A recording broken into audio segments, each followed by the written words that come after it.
तो दोस्तों मैं घूमने गया था दिल्ली का फेमस सफदरगंज टॉम। यहाँ जाने के लिए आपको जोरबाग मेट्रो स्टेशन से एग्जिट करना है। आप किसी भी गेट से एग्जिट करेंगे तो 5 मिनट की वॉकिंग में आपको सफदरगंज टॉम देखने को मिल जाएगा।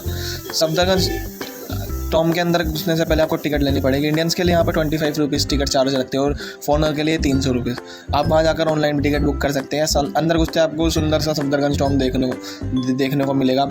आसपास काफ़ी ग्रीनरी है। आप ग्रीनरी में स्पेशली ये पार्क कपल्स के लिए, कपल्स यहाँ बहुत कपल्स आते हैं। स्पेशली विंटर में अगर आप जाएंगे तो आपको बहुत कपल देखने को मिल जाएंगे। अगर आप सिंगल नहीं हैं तो आप भी जा सकते हो और एक इतना सुकून, सुंदर जगह घूमने का ट्राई कर सकते हैं।